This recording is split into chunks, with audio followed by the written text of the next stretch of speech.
That's the way it goes. I call to order this meeting of the County Board, County of Champaign-Urbana. This is Thursday, July 26, 2007. It is 7:01. Roll call, please. Jones. Here. Knott. Here. Langenheim. Here. McGinty. Here. Moline. Here. Mosier. Here. O'Connor. Here. Putman. Here. Richards. Here. Sapp. Schrader. Here.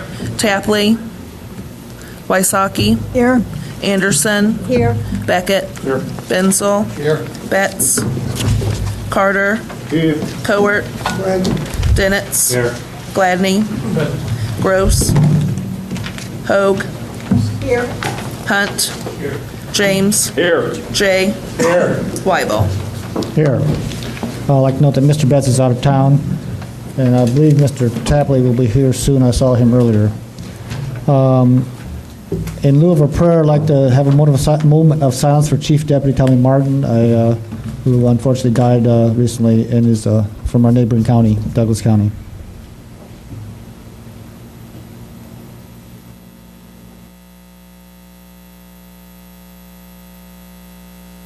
Pledge of Allegiance. Pledge of Allegiance to the flag of the United States of America and to the republic for which it stands, one nation, under God, indivisible, with liberty and justice for all. Would the clerk read the notice of the meeting? Notice is hereby given that a regular meeting of the County Board, Champaign County, Illinois, will convene on July 26, 2007, 7 p.m. in the Lyle Childs Meeting Room, Brookins Administrative Center, 1776 East Washington Street, Urbana, Illinois, in said county for the purpose of allowing and ordering payments of claims against the county, receiving and acting upon reports of committees and such other matters as may be brought before said meeting shall continue in session from day to day until the completion of said business. Move to approve. Moved by Ms. Wasaki, second by Mr. McGinty. Discussion. All in favor? Aye. All opposed? Motion carries. Seek approval of the minutes of June 21st, 2007, regular session. Second. So moved by Mr. Carter, second by Mr. James. Any discussion? See none. All in favor? Aye. All opposed? Motion carries. Seek approval of the agenda and the addendum. Ms. Wysocki? Since we have a number of people in the audience here in regard to the ELUC issue, and it's the only issue from ELUC, I would ask that that be moved up to the head of the committee reports. I think that's a good idea. Mr. Beckett? Yeah, I have representatives here regarding the Elias issue. I'd like to move it first when we get to facilities. Very good. We have a motion to... Move to approve. Thank you, Mr. Beckett. Second? Ms. Wasocki, all in favor? Aye. All opposed? Motion carries. The date and time of our next regular meeting is Thursday, August 23rd, 2007 at 7 p.m. in this room. Public participation. If any of you have not turned in these sheets, please do it now. First, we'll hear Mark Esbach, and please come up to the microphone. Is the microphone on? The microphone should be on. Hello? Yes. It's Eschbach. I'm sorry. That's all right. I'm Mark Eschbach. I'm from Seymour, Illinois, and I'm speaking in regards to a proposed 40-acre site for a white corn processing plant, which is now in White Heath, or being proposed for in White Heath. Its location is just south of Route 10 on the west side of the County Line Road between Piatt and Champaign counties. It's the same plant trying to get a site in Lodge. This site was a surprise move and only came to light the week of July 9th. Clarkson Grain will be processing the corn, and El Milagro will be making corn chips. El Milagro is currently producing in Chicago, and they are looking for a new site to avoid the costly removal of wastewater. As of now, they pay between $500,000 and $750,000 annually to pre-treat and drain the wastewater into the Chicago City sewer system. The volume of water is huge. Clarkson estimates 40 gallons of wastewater per minute, 24/7. By moving this plant downstate, they will lose this cost by dumping the wastewater into a 6-acre lagoon, aerate it, and then irrigate it back into 160 acres of land for which they will own rights to. They chose the White Heath site as it is further away from Lodge, but is now 2 miles west of Seymour and 5 miles west of Bonneville. I've attended several Champaign County zoning board meetings, and those applying for zoning changes either included technical information or brought their engineers to testify. I attended the Sangamon Township meeting on July 12th for a question and answer time and was appalled that Clarkson had no engineer to testify and would give no locations of processing plants dealing with wastewater in the same manner as proposed for the White Heath site. What did come to light is that this same wastewater management failed in Evansville, Indiana, after much effort to remedy the intensely offensive wastewater lagoon failed. Eventually, the remedy involved the city sewer system, which is an option that will not be available at this rural White Heath site. Clarkson's response was that they would do better with some ambiguous new technology. When a system is known not to work and the result is terribly offensive odor, it is due diligence to either demonstrate a working model or find engineers willing to put their good name on the line, and Clarkson failed to do either. Not only was the odor issue sidestepped, but vague assurances and generalities were given regarding lights, noise, water contamination, and future expansion. In addition to this, all the truck traffic heading to go south on I-57 will also go through Seymour's Main Street. I find when an owner who stands to profit greatly testifies to the noiseless, odorless, non-impacting green nature of a proposed industrial site by citing his own assurances as proof of due diligence, then that testimony is dubious at best.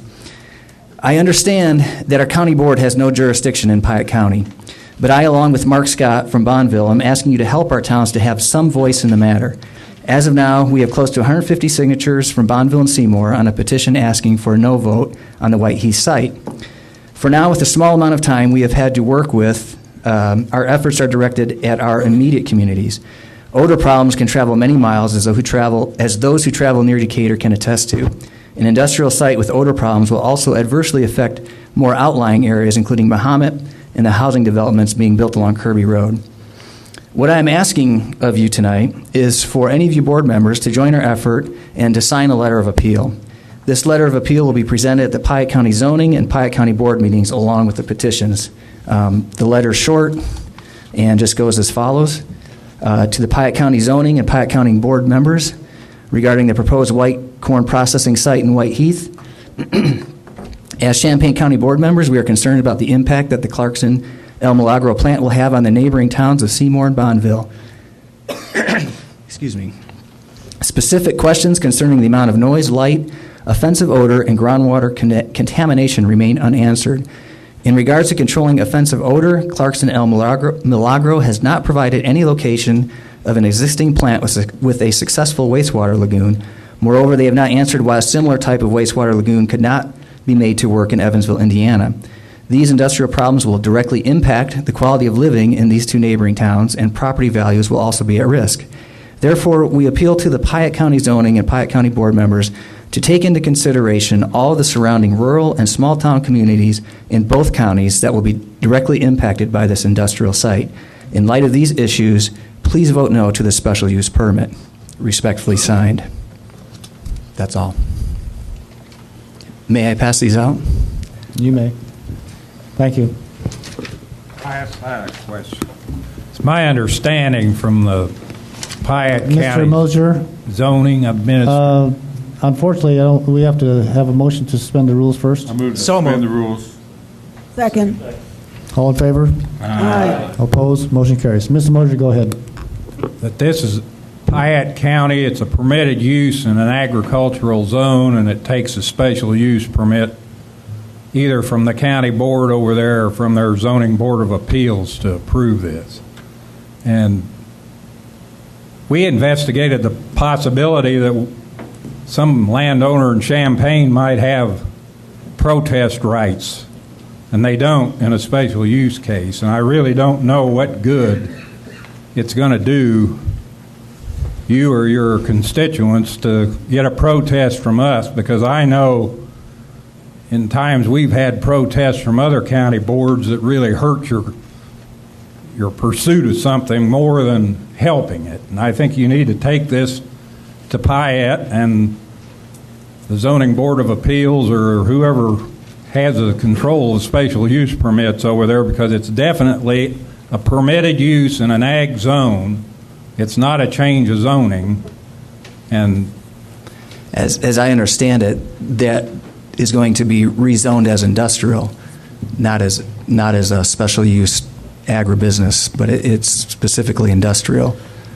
well, if they go for a rezoning, then you've got a protest from property owners in Champaign County. But Well, I believe that this is what this is all about, is we are, if I understand your question right, is that is what I am attempting to do. I know that there are some Payette County members or board members that are riding the fence. And if I have an opportunity to bring any kind of persuasion their way by including the fact that, because Payette County is somewhat looking at this as we've kind of gotten rid of the problem by putting it over on the east side of the county. Well, they're backing it right up to just 2 miles from Seymour. And I want them to know that that is not getting rid of a problem, but that it is now involving more people into the problem. And if I can, by my actions here, with your help, have any kind of sway on these members that are undecided, then I am going to do everything I can to bring that on them. That's what this is about. Did I answer the question? I don't think I did. Okay, thank you, sir. Okay. Mr. Mark Scott?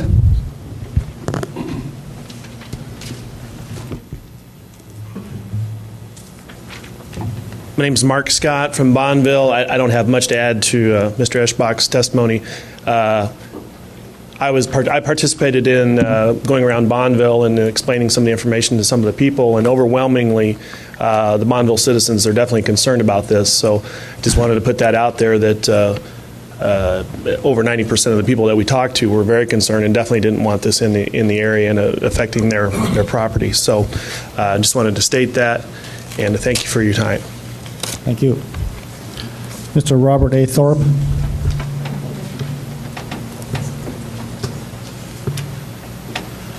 My name is Robert Thorpe, and I live at 1707 Cherokee Road in Urbana, Illinois. I built my house there in 1964, so I've been a resident for some time and proud to be. I'm very concerned about a house at 1101A Perkins Road, which burned on the 18th of September 2004. The roof is completely burned off of it, and it's still standing.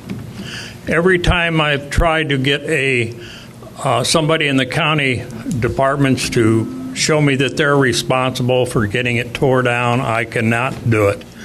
I would very, very much like to see somebody in the board grab a hold of this. It's within 500 feet of the line of Urbana, very, very close to the city limits. It's in Carroll subdivision. That's all I got to say. I'm really tired of looking at it after 3 years. I'm sad to see that property like this can't be disposed of quickly. Thank you. Thank you, sir. Joyce Ferris?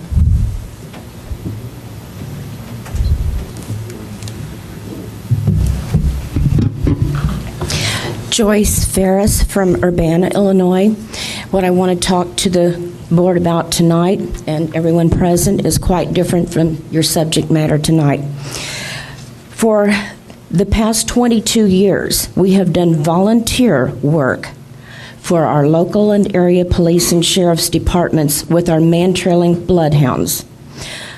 We have assisted on various kinds of felony cases. However, my primary focus is on missing person cases. I'm sure that most everyone knows that we have a young woman from Paxton still missing. We're going into the 5th month on her disappearance. That's unresolved. We were never called on that case.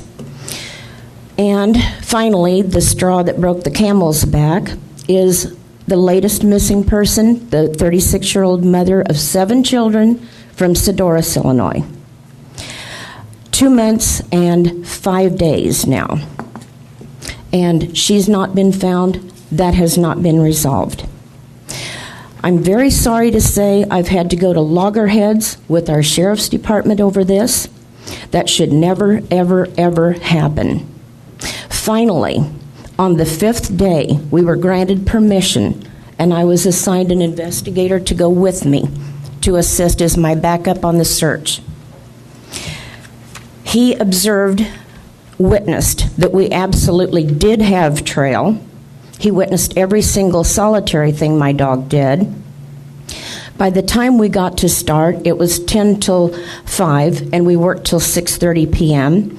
By that time, the traffic was very dangerous, and we mutually agreed to discontinue the search at that time and resume after the Memorial holiday. Come Tuesday, I did not receive a call to go back and finish this trail. So I called, and the reply I'm given, Joyce, I'm sorry, we're not going to be doing this. So needless to say, I was quite angry. The investigator I was assigned to work with was great. He was most helpful, no complaint. But his superiors gave him his marching orders that we weren't going to be doing this. So that was one trail that we did not get to finish. Finally, on the June 29th, which was the 39th day of her disappearance, I went back and I started a trail on a different leg of where she may have been. We worked from 9 a.m. till noon, covered just about 14 miles. Then we went back again on July 3rd. And after that, I submitted a report, a written report to the Sheriff's Department, quite detailed on my findings according to the dog, and sent it to the Sheriff's Department. Well, first of all, I did go there and offer to outline where we'd been, and that was not taken with any interest whatsoever.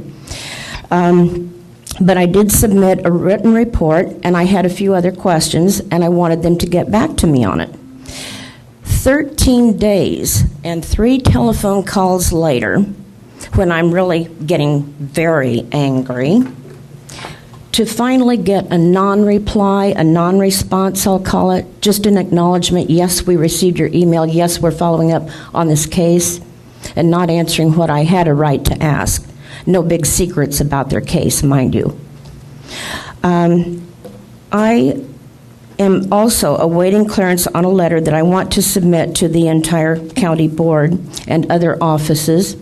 I was hoping that would be cleared so I could have it in your hands before tonight's meeting, but that'll be coming. I will assure you of that. I want to know at the end of what I'm saying here tonight if this is acceptable response time for our Sheriff's Department. 13 days. I followed up with another email, and now it's, I think, the 9th day, and I haven't had the courtesy of a response to that either. Needless to say, I'm boiling mad. I hope that this isn't what is acceptable to the board or the people of Champaign County. It isn't to me, and I am actively looking for someone else to run for sheriff as far as I'm concerned. Right now, we have a missing mother of 7 children. The next one could be somebody's little kid, and I don't intend to be doing battle with them for weeks over something like that. I'm sorry to have to come and say this to you publicly, but it was my only opportunity right now to do so. I hope something will be done about this. I have also contacted our representatives, and they're not being given an answer as to why this is not being done too. Our dogs are specifically trained in scent discrimination man-trailing, which is absolutely what is needed on a missing person case. When a person has been taken in a vehicle, many law enforcement do not know, many don't believe that these dogs can follow the scent trail of an individual who is taken in a vehicle, but we have been doing it for 22 years. It's been fully documented, proved, and I have all the proof in the world to show for it. Channel 3 recently filmed a test that we did with the dog on a 1-mile trail on that, and it was shown on one of their morning programs a couple of weeks ago. I think it's Illini or Illinois Farm and Garden or something like that at 7 a.m. And they witnessed every single thing. We also have done many community programs and done many demonstrations with our dogs, so it isn't something I'm just saying that they can do. It's a fact. They can do it. That's all I have to say here tonight. I want to see something done about this. I'm going to follow up with these departments in a letter, and everyone here will be getting a copy. There are, I believe, 4 people on the county board I do not have email addresses for, and I really would appreciate having those if I could to make sure everyone gets it. Otherwise, I'll have to send it to the general email address. Thank you kindly. Thank you, Ms. Ferris. I might point out that not all county board members have email addresses. Okay, announcements, communications. I'll have one. You only have a few days more left to go to the Champaign County Fair. Remember, funnel cakes. Okay. I had a comment. Oh, Ms. Putman.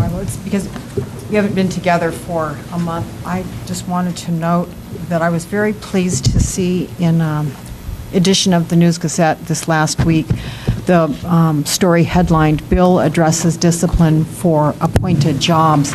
And this is a story about House Bill 4118, which would amend the property tax code to subject the supervisor of assessments to reasonable discipline. And the bill is now in the Rules Committee.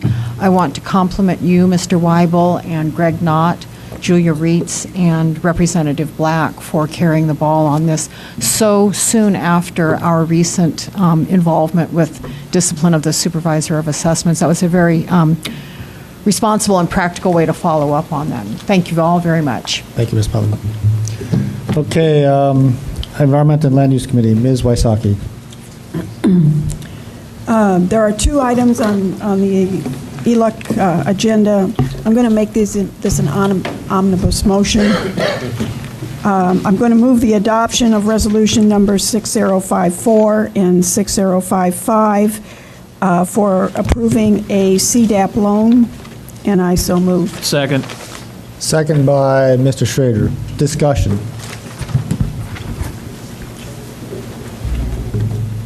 Ms. Putman. I'd like to talk about the, I guess, one of the values to our community of having these loans be approved, and that, of course, is in the creation of jobs.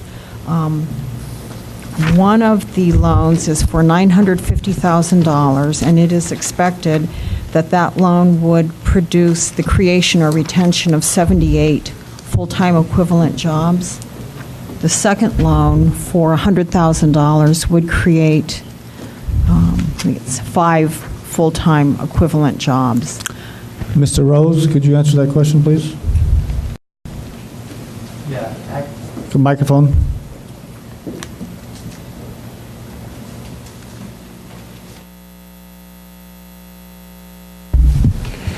They're actually a combination of those jobs. There's 2 loans. The total combined for both loans is 78 jobs being retained and 10 jobs being created over a 2-year period. If I could follow up. I think the only reason that if it has at all, that these resolutions have provoked questions is that I think the loan amounts are larger than what we commonly approve in this county. Is there anything you would like to say about that if the size of the loan was discouraging people from voting yes? Do you mind if I respond? Oh, please do. In fact, we have made loans of this size, of close to this size before, when you combine it together. And many of those loans were made some years ago when the purchasing power for the dollar was less. I think you're going to see increasingly the size of the loans will begin to increase simply because it takes more money to do things these days than what it used to. You have a history of making loans in excess of $750. You have made one before that was $1,050,000. I'll be frank about it. It was a special case situation. It was a loan from the revolving loan fund to Champaign County that permitted you to purchase this building, the RPC portion, and we used the RPC jobs as retained and so forth to justify that loan. And that loan was in the amount of $1,050,000 as well. If you combine these two, it's $1,050,000. This is larger than the vast majority of the loans, however, though we need to admit that. Ms. Wysocki? Risking repetition, John, you did such a great job at the ELUC meeting of talking about the purpose of this fund and what's happened under previous loan officers. Maybe you could give us a short version of that for the rest of the board members who didn't hear it. This is a special purpose economic development revolving loan fund. The money must be spent on small business loans. It cannot be spent on anything else except small business lending. It was actually started in the late 70s and early 80s. The last new capital from the state of Illinois, from Springfield, that we had put into this was put in 1983. And we received about $1.5 million. We have grown that over the intervening 25 years or so to a balance sheet account of over $4 million. We've made 79 loans over that time period in an amount that is in excess of $10 million. And we've leveraged probably $40 to $50 million worth of private investment along the way. And we've created, I don't have the statistics for the actual number of jobs, but I know we've created well in excess of 3,000 jobs over that time period. We are required by the state of Illinois to retain and or create one job for every $20,000 that's lent. The deal that you have before you tonight exceeds that ratio by quite a bit. So we feel very good about that. Over the time period, we have had a default rate over the last 15 years that's been 2.11%, and over the last 2 or 3 years, loans being made over the last 2 or 3 years, we've not had a default. We've had a variety of loan officers. I was actually the first loan officer that started in the 70s and 80s, and unfortunately, as cycles of business go, we've accumulated a lot of money, and the money's simply been sitting in the bank collecting interest. That is the one item that we are criticized by the state of Illinois for, is that we have not had the money out and in use. It is important to recognize that these small business loans have to be made to companies that are located outside the city limits of Champaign and Urbana, or have a documented track record of hiring more than 51% of their employees from outside the city limits. That's because the Champaign and Urbana get their own CDBG money and can do this themselves. That's the reason for that geographic divide. And so doing these outside or with this kind of track record on employment makes it sometimes difficult to utilize these funds. We hired Brent Rose a couple of years ago, and I charged him with the fact that we needed to get all this money out. And indeed, that's what's happening. And you're going to see an increasing deal flow. There's going to be many more of these over the next couple of months. Brent has some loans that he's working on in the pipeline that will fully utilize our revolving loan fund balance. That's an important threshold to meet, because at that point in time, we are then able depending on the loan. We have to present a loan to Springfield, and we can get up to an additional $750,000 a year brought to this county and put in the revolving loan fund. We've not been able to add fresh capital to this particular revolving loan fund for years because we've not fully utilized the money. And so Brent has been hard at work trying to fully utilize the money. And that's also why you're going to see some larger deals and some deals that are more meaningful, is that he's making contact with the local banking community to try to bring more deals to us. Go ahead, Brendan. John, we received today, I think all of us received quite a few correspondence emails, mostly form emails from folks at the U of I Print Services. And my questions are that in having Printech be the recipient of this, I assume that they just applied, that they qualified for this and met the necessary criteria, and so they are thus the beneficiaries because they worked with Brent on the legwork here. Well, they worked with Brent, and they actually worked with Busey Bank, which happens to be a very aggressive lender and has worked this program for years and years and years. Any small business that is going to create jobs or has a documented situation where the loan must proceed in order to retain all the jobs, they're eligible for this. And there are other eligibility requirements. It's not that simple, but there are more to it. But any business, we entertain, as I said, we've had a dearth of deals. We would welcome more businesses to take use of this money.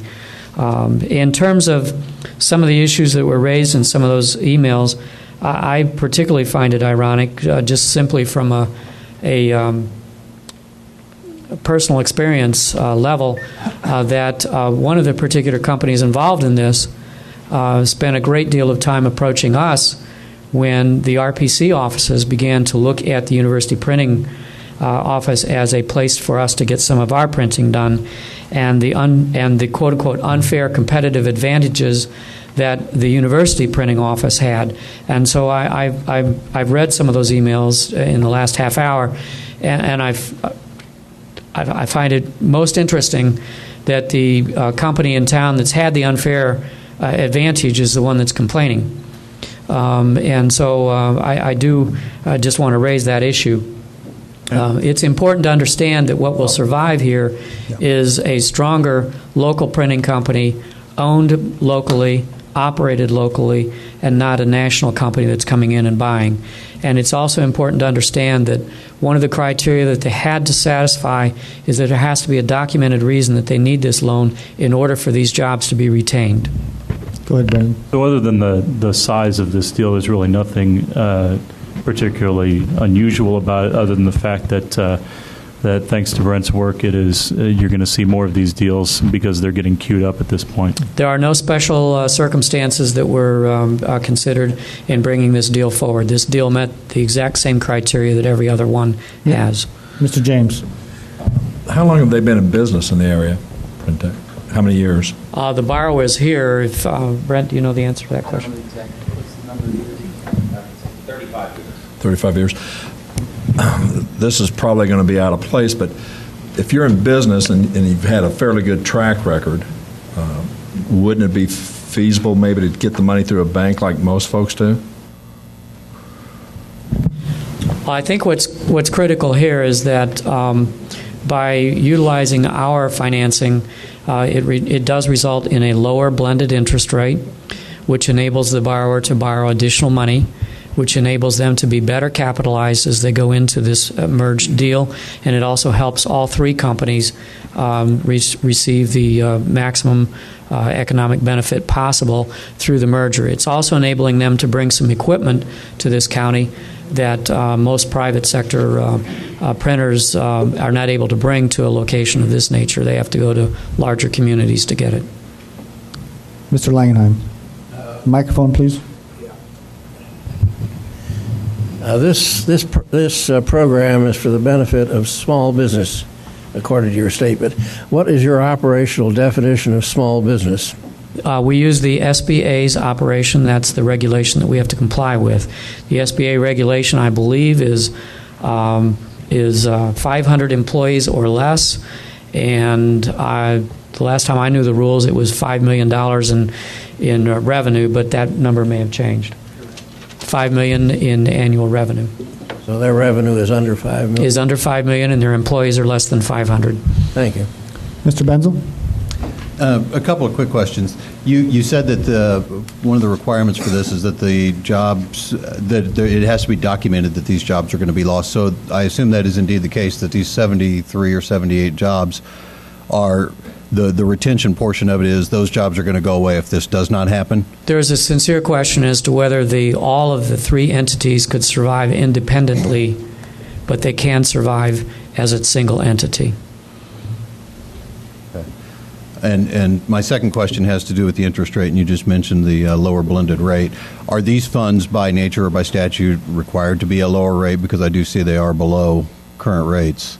By regulation, we are allowed to lend anywhere from 0% interest up to 1.5 over prime, but we've made it a habit to lend at 6%. You'll find almost every CDAP loan that we have done has been at 6%. The advantage that we have is our interest rate is fixed for the term of the loan, and in the commercial lending environment, that's a very, very important to business. For a business to be able to get a loan at a fixed interest rate for the term of the loan. And ours is fixed for the first 10 years, and then we have the ability to adjust the interest rate after the 10 years. Thank you. Ms. Button? I came to tonight's meeting expecting to support these resolutions. However, I have not been home since I left for work this morning, and I haven't had the benefit of being able to see the electronic communications Mr. McGinty referred to. Do any board members who have them be willing to read aloud the gist of what is communicated? Ms. Wasaki, do you have some? Or could you show them, sir? Thank you. Thank you so much. Mr. Mosier? I was on the fence about this, but after, and I spent 10 years in a bank looking at a lot of these things a long time ago, and I know it's different now, but I was worried about how this was capitalized, and after hearing the explanation and looking at the numbers, I'm going to vote for this because I think this is a safe project, and I think it's probably good for Champaign County. Thank you, Mr. Mosier. Ms. Anderson? I forget who asked the question, how long they've been in business, and the response was 35 years. Maybe you could explain this paragraph to me. It says, Premier Printing of Illinois, doing business as Printec, is located at 2602 North Madison, is a recently formed entity that engages in the printing business. So I'm a little confused by Their corporate entity, the corporate entity that's going to be the borrower, is a recently formed entity. But Printec Press is fairly new in the community, isn't it? They've been here, but they've been under a variety of names. Mr. Schrader?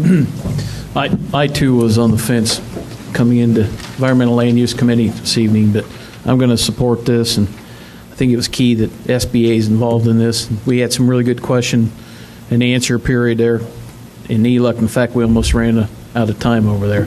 And another thing, too, is considering that this is federal flow-through money through the state, and considering what the state's trying to do to business, state government, be it new or currently run business, the states run small trucking businesses either in Indiana or Wisconsin or Iowa lines, run them out or run them out of business. We've had one, Mansfield and Mahomet, go broke.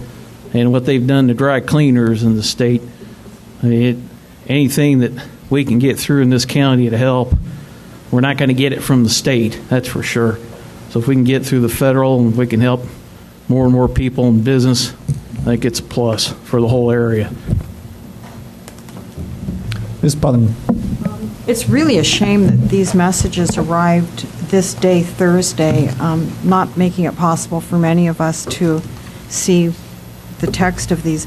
Sometimes measures come to this county board and I hear not a comment from constituents, but here we've got, 5, 6, 7 letters. Let's see, I'm trying to tabulate them. At least 4 of them seem to be from entities connected with the university. They all are. Oh, every single one of them? Okay. I think it would be very unfair of me to want to put on the spot potential beneficiary of this loan, but so can I put you on the spot and instead of ask you to, if you were going to do devil's advocate, how you might answer. I'm sorry, I lost the... It's all right, go ahead. Continue. Good desk mate. For example, questions such as, this will cause jobs to be lost as this new large entity pushes smaller companies such as Up Close, InstiPrint, Superior, and UFI Printing out of business. And they create the argument that this merger is like the Walmartizing of printing and make it be like unfair competition. How would you answer that? Because that argument seems to sum up some of the gist of this. Well, I think I approached that a little bit by indicating that the source of these emails certainly is not one whose reputation is completely clean, not also having their own competitive advantages. And indeed, one of these particular companies that is to be acquired and be part of the surviving company spent a great deal of time in our office when we began to look at, in the Regional Planning Commission several years ago, when we began to look at the university printing as a resource for us to use. And so the entry of a university-owned printing company into competition with the local private sector could probably be the same content that you see in that email could probably have been written by the individuals that are before you tonight that are wanting to get this loan, and could be written exactly the opposite direction. And so I don't want to go too far into that. I do not believe that this will represent a monopoly on the local printing. Could I ask one more question? And as a follow-up to that, I think it's important to understand, to listen carefully to what I've said without getting into the exact details. They had to document that there would be a loss of these jobs, or we couldn't count the retention. And so there has to be some reason that these companies feel that they need to come together to survive and to keep those jobs in place. So the loss of the printing companies may have happened anyway. One of the letter writers states, and I have no way of knowing if this is true, that the proposed merged company is one that is not conforming to the Prevailing Wage Act. I don't know if this is true, and if it is true, it doesn't mean that the new company would not conform to the Prevailing Wage Act. Do you have anything to say about that? Well, the particular company that they cite in that email is one that's to be acquired. It's not the surviving management. So that's important clarification to understand. And then to repeat what was said at the ELUC meeting, because I did not know until the ELUC meeting, the wages for the surviving company will vary from annual salaries of $35,000 to $85,000. Minimum of $30 for their full-time workers, $35, and that translates into about $17 an hour. How that relates to the prevailing wage for printers, I'm sorry, I don't have that information. Thank you very much, and I do have to apologize for throwing all this on you. I had no idea that this communication had arrived today. Further discussion? All in favor? Aye.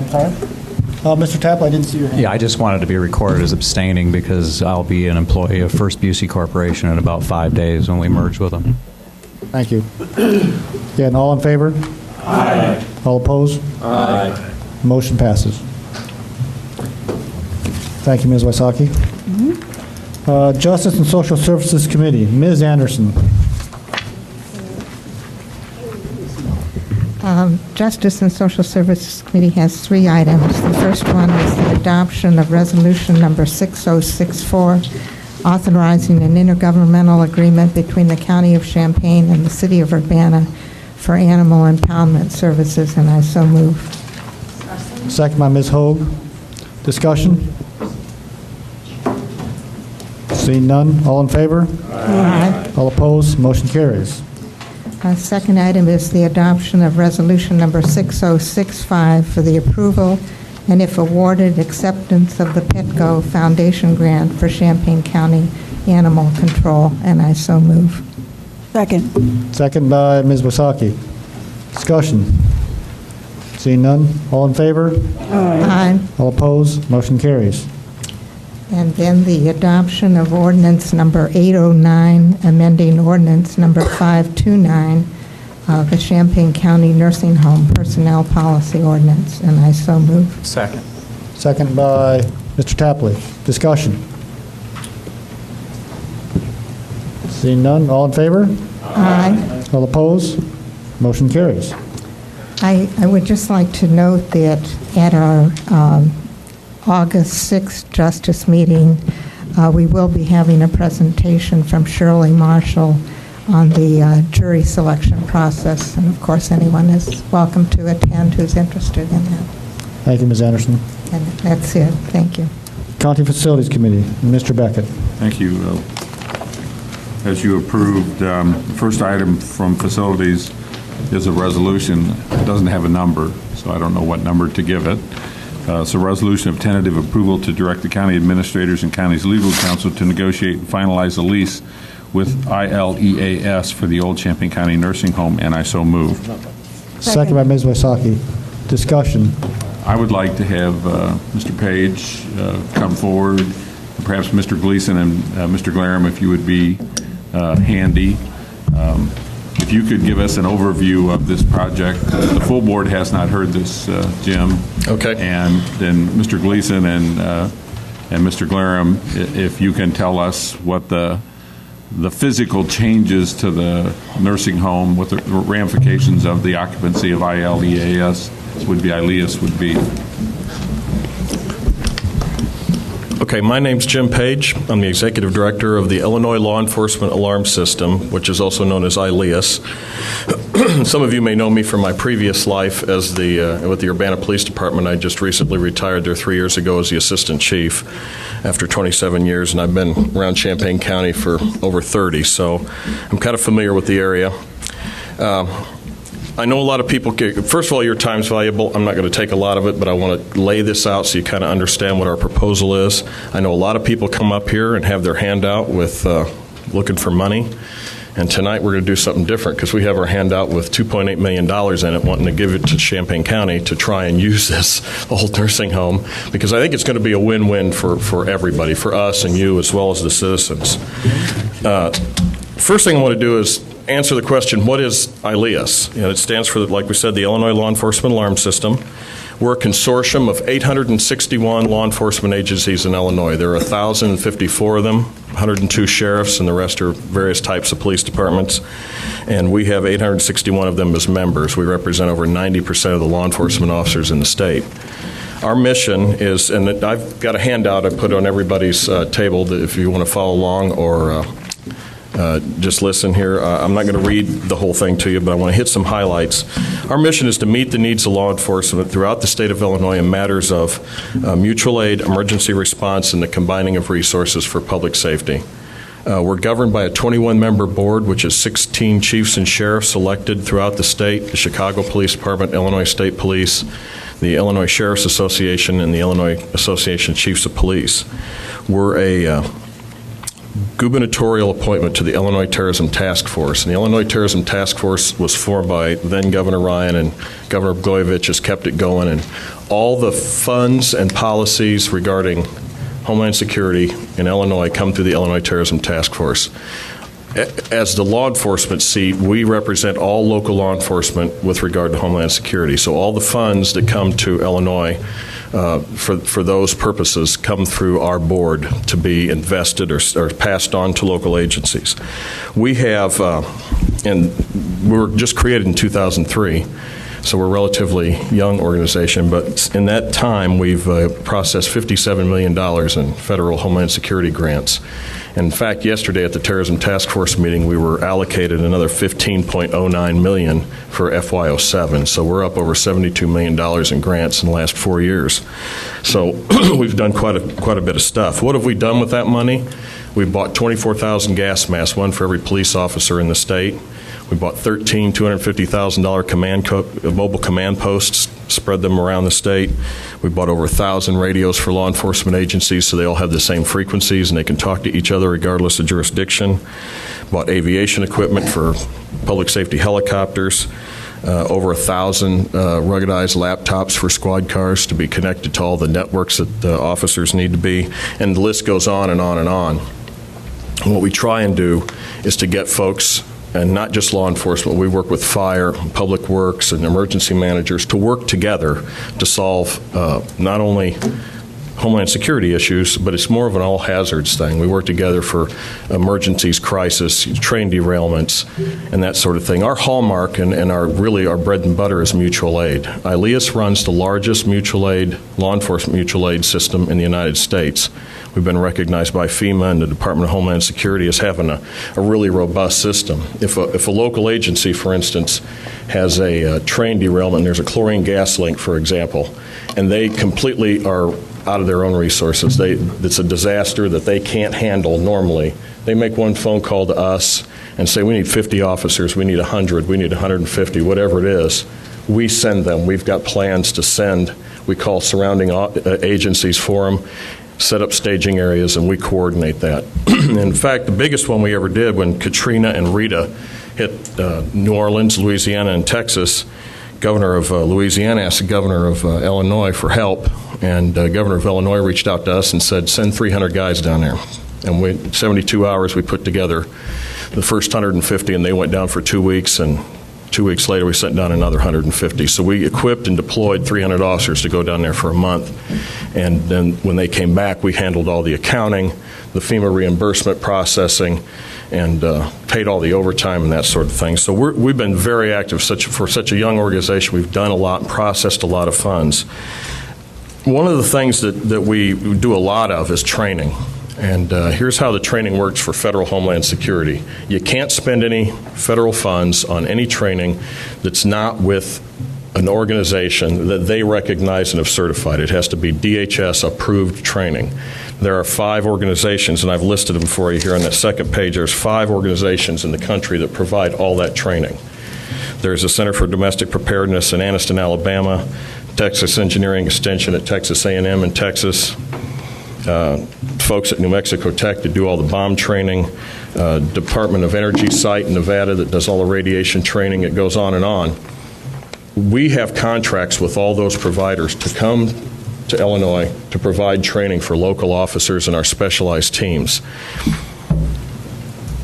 There's a need to have a place to do that training. This isn't basic law enforcement for recruits.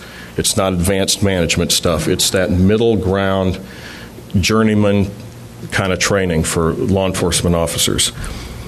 We were approached by one of those members, the National Center for Biomedical Research and Training, about 6 months ago, and they wanted to know if we had a hospital in Illinois that we could convert into a place where they could come, bring all their stuff, and set up a static site for training. And at the time, we didn't have any, but since our offices are at the METCAD 911 building, and every day I drive up and park and look at the old nursing home, I had a couple neurons rubbed together and said, maybe we can make this work. So we've been working with the financing, with the Department of Homeland Security, and with the Terrorism Task Force.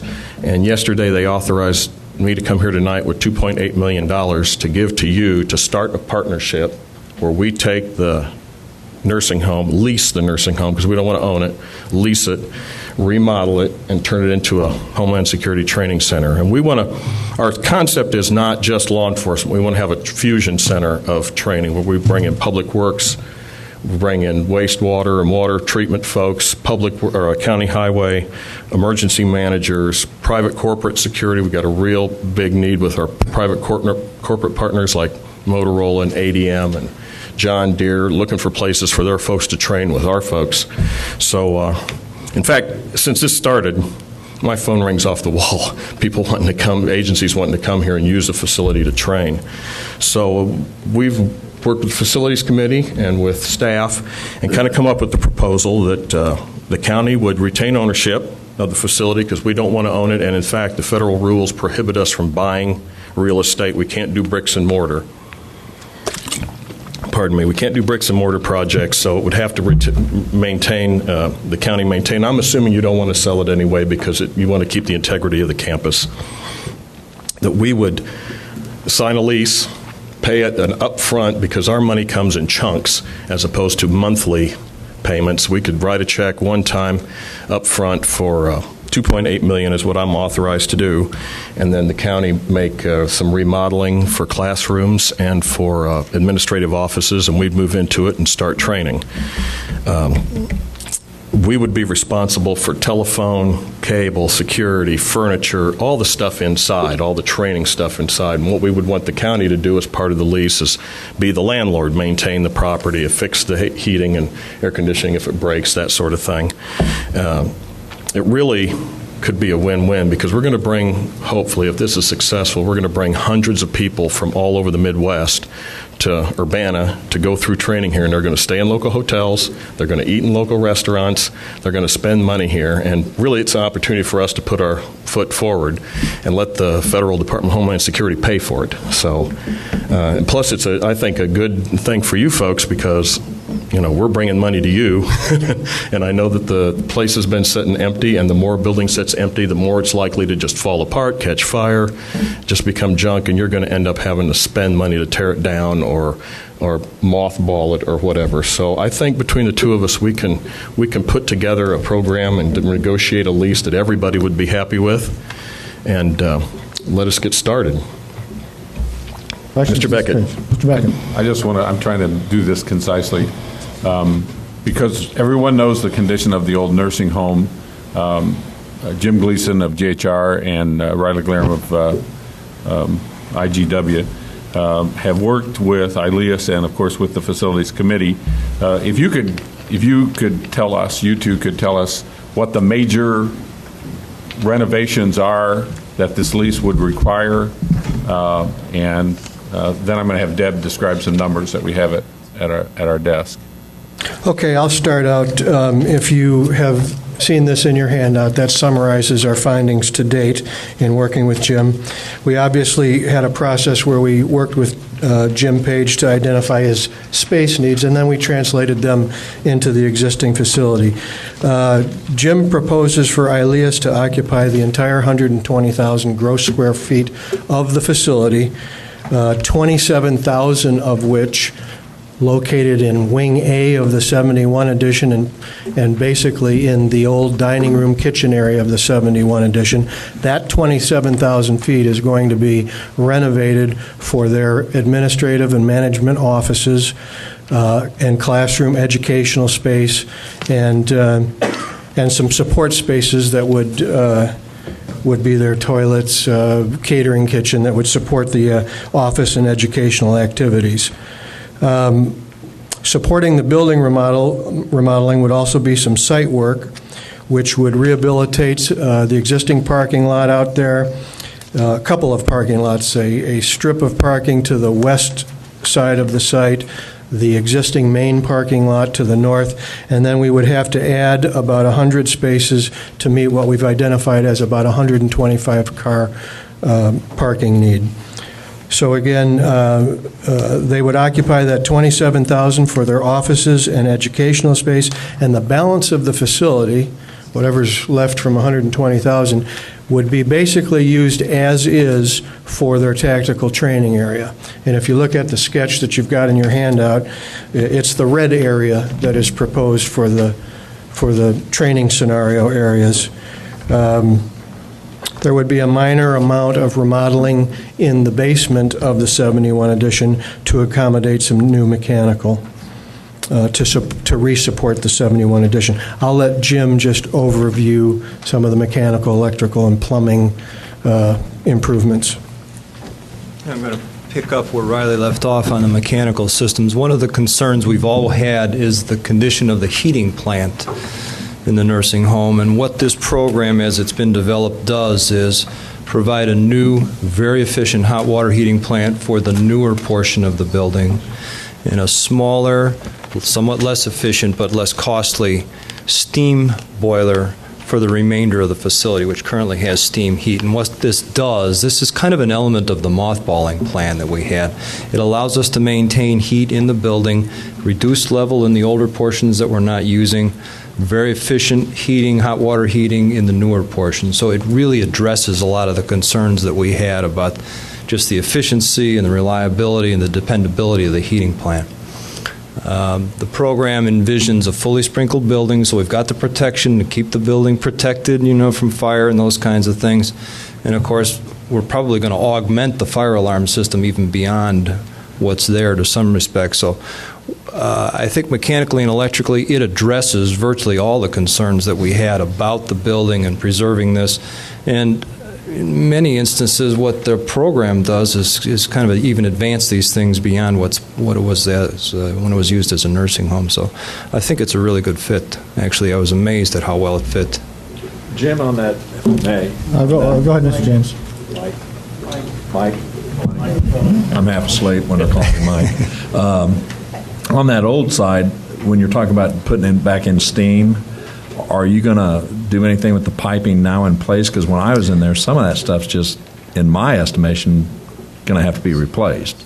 Conceptually, if you went inside the boiler room, and you know what those old boilers look like, they, out of a movie or something, cut them at the wall and hook them up to a new boiler, a very small, sectional, low-priced cast iron steam boiler, which frankly, we envision this as the cheapest way to continue to heat that old building. What it does not do is go out into the buildings and replace that piping.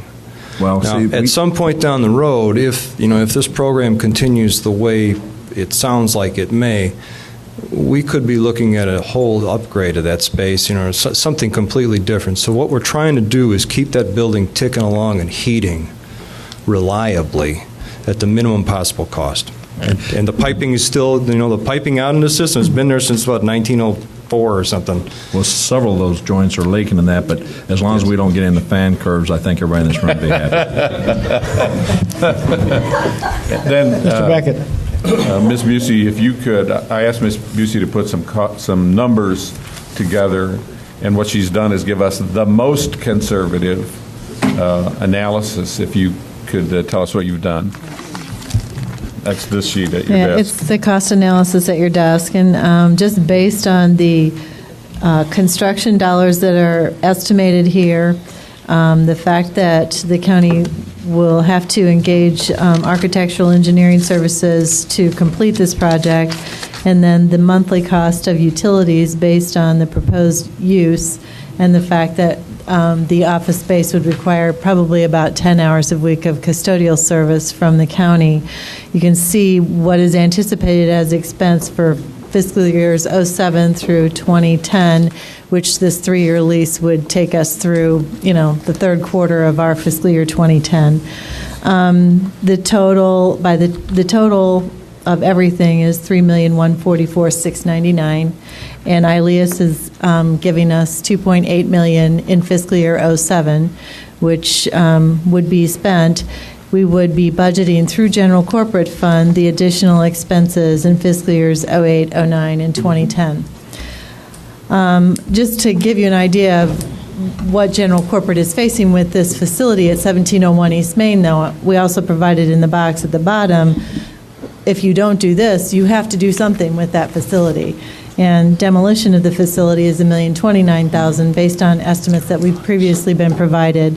Mothballing it for 2 years based on work that IGW did would cost $207,100 at the minimal mothballing of the building. The desirable items to be done to mothball it for 2 years would cost $483,700.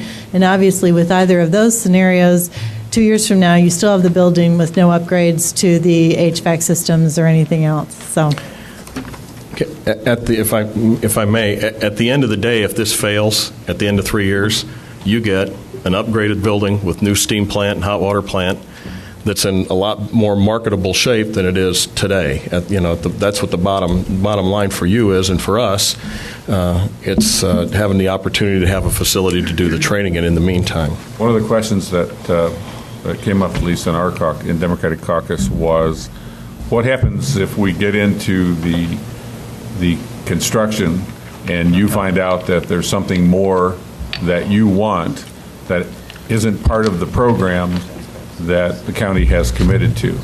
Is there a way? I think in the lease agreement that we would say if there's something that there are change orders that we want in the middle of this, we would have to pay for them.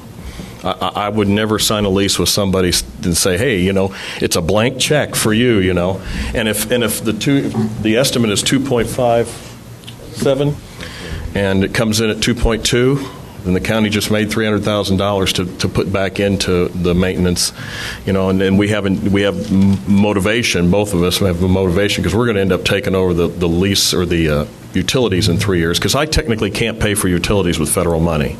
We're going to have to make money on facility fees and stuff to use to set money aside for the future to pay for the utilities of this. That's why the utility issue. But I think there's incentive for all of us to make it work, financially. I want to throw this open for questions, but I just want to comment that when Ron Bensel and I met with you less than 90 days ago, our initial reaction was, oh my God, this can't be happening to us. This is a win-win situation. And what you and Denny Inman and Riley and Jim Gleason have done over that period of time is just absolutely amazing. Absolutely amazing. No, we appreciate it. It's been a lot of work, and I appreciate the work of these, support of these two folks to get it done, because I'm just a dumb beat cop. I don't know much about this stuff, but I do know there are questions, and let me address a few of them right from the beginning. Will there be firearms training in the building? Absolutely not. It's a firearms-free facility. We absolutely don't want that liability. I just won't have it because it's a big liability issue. Will there be any hazardous chemicals stored there? None whatsoever. Nothing because the fire department's going to have to, or Band of Fire is going to have to review this, and they're going to have to inspect it and issue building permits for it in the city, and I don't want any of that problem either. We've talked to the City of Urbana about zoning. Denny was wise enough to get a special use permit for the building already.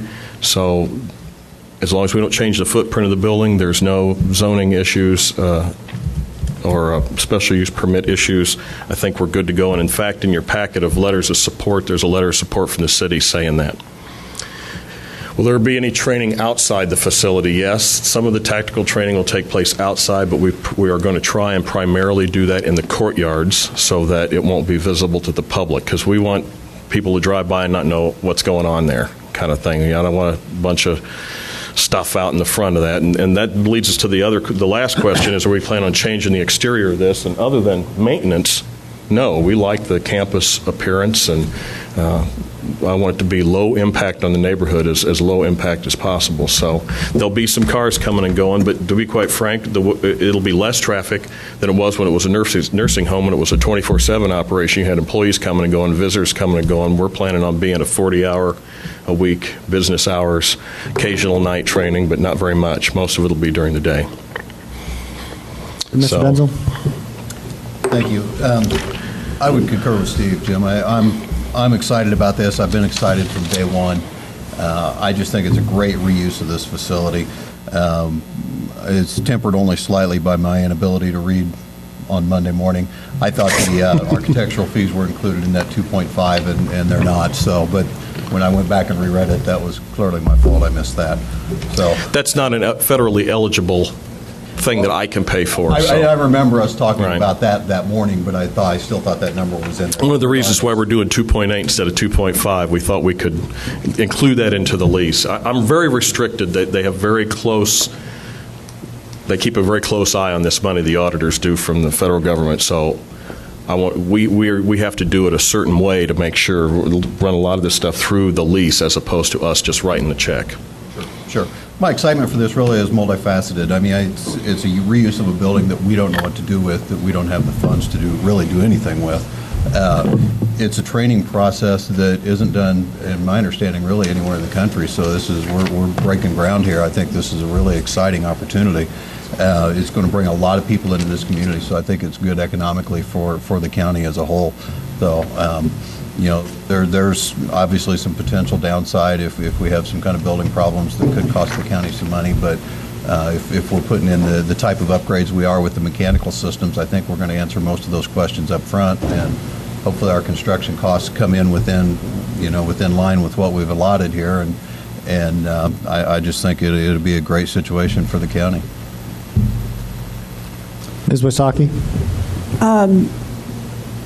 How big is the training staff that is going to do the work? We don't have the staff. We're going to be facilitators, and the training staff comes from these providers that we have. We contract with them to provide DHS-approved trainers to come here and do the training. So we're facilitating and providing a location and support for those folks to come in here and do the training. In fact, they do the student registration.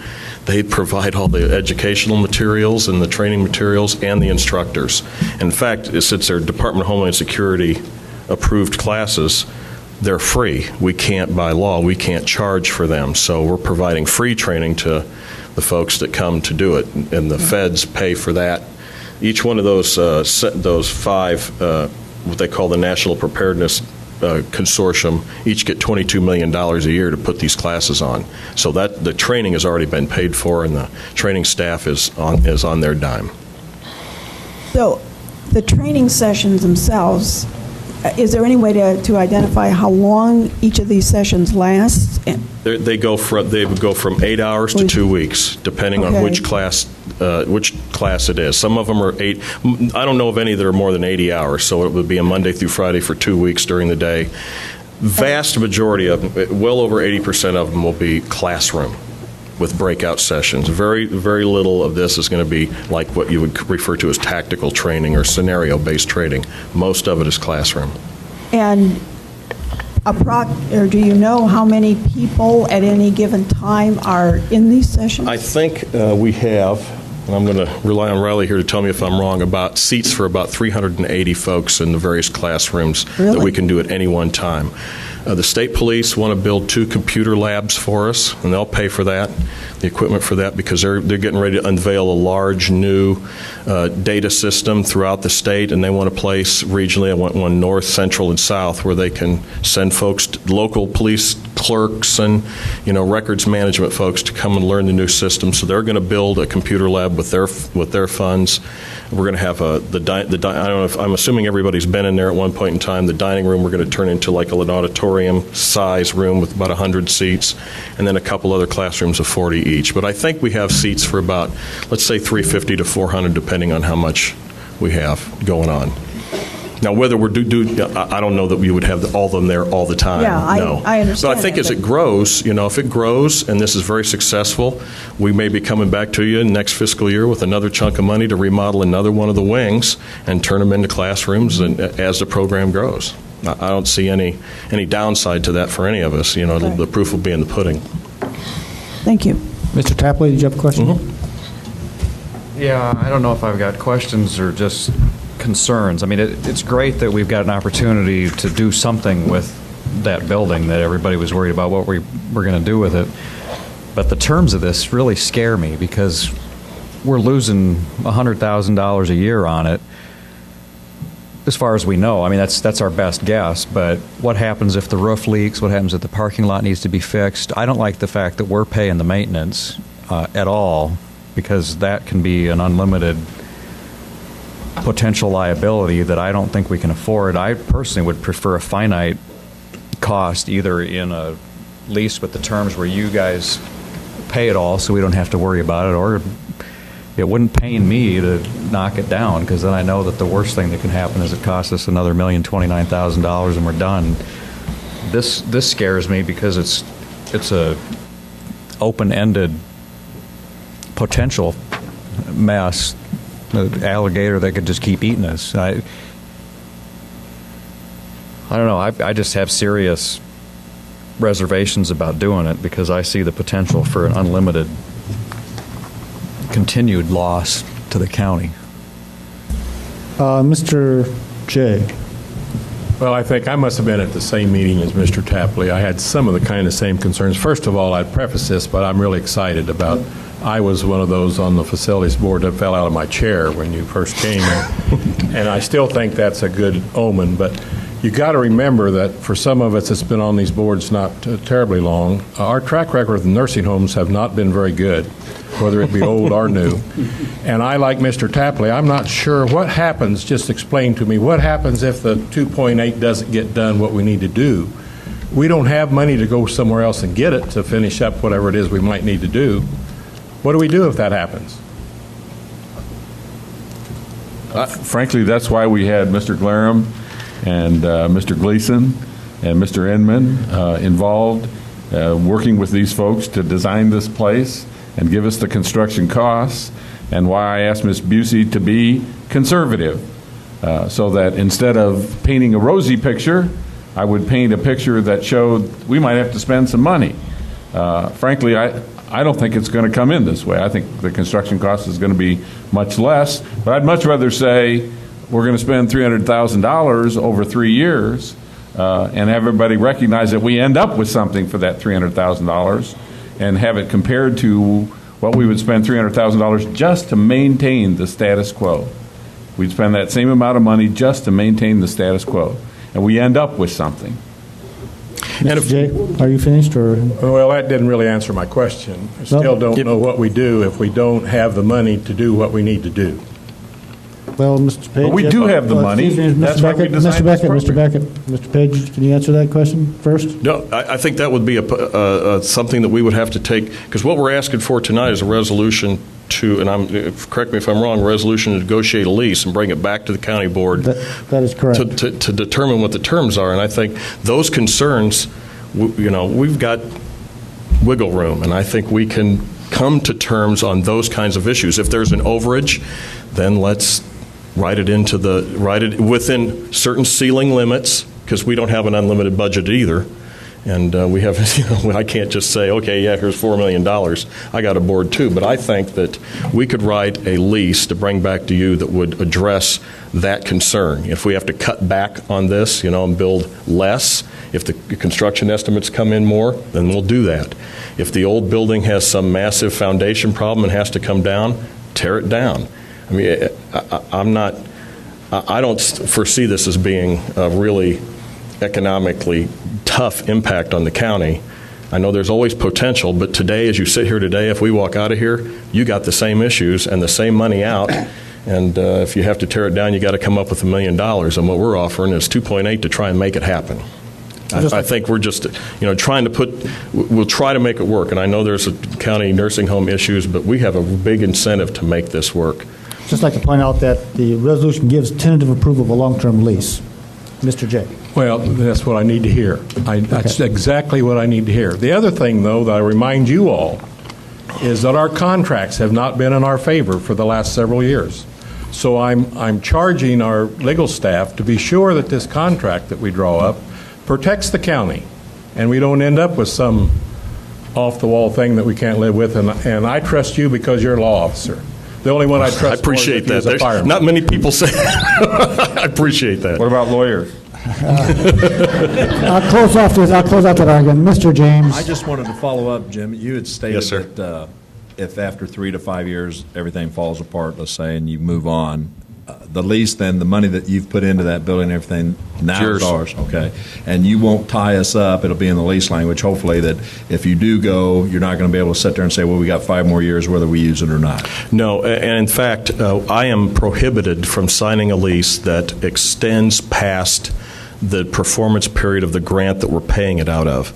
So, in other words, I can't obligate federal money that I don't have. I've got federal money out to 2010. I can't obligate federal money past that. So if we get to 2010 and this doesn't work,